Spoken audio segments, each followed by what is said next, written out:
চায়েরগাঁও বাজার শাখা বিএনপির উদ্যোগে খালেদা জিয়ার রোগ মুক্তি কামনায় দোয়া ইফতার মাহফিল।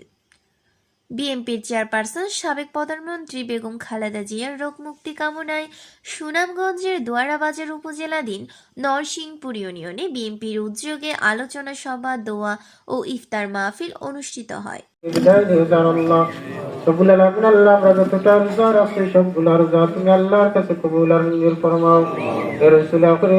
মঙ্গলবার 18 মার্চ নরসিংপুর ইউনিয়নের চায়েরগাঁও বাজার শাখা বিএনপির উদ্যোগে স্থানীয় চায়েরগাঁও বাজারে এই আয়োজন সম্পন্ন হয়। সিরাজুল ইসলাম, হুশিয়ার ভাই এবং সমসংখ্যিতার কারণে আমি সকলের নাম। এতে প্রধান অতিথি হিসেবে বক্তব্য রাখেন দোয়ারাবাজার উপজেলা বিএনপির আহ্বায়ক কমিটির সদস্য নূর আলী ইমরান।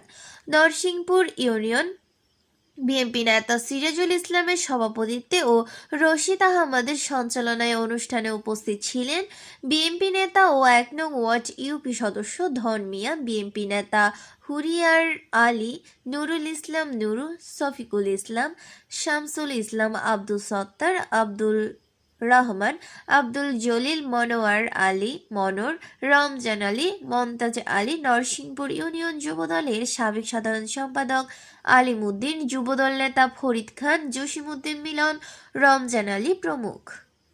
আলোচনা সভা শেষে দেশনেত্রী বেগম খালেদা জিয়ার রোগ মুক্তি কামনায় দোয়া ও ইফতার মাহফিল অনুষ্ঠিত হয়েছে।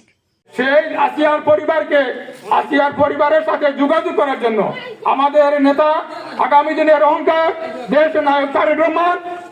সোহেল মিয়া, ডাক বাংলা টিভি, সুনামগঞ্জ।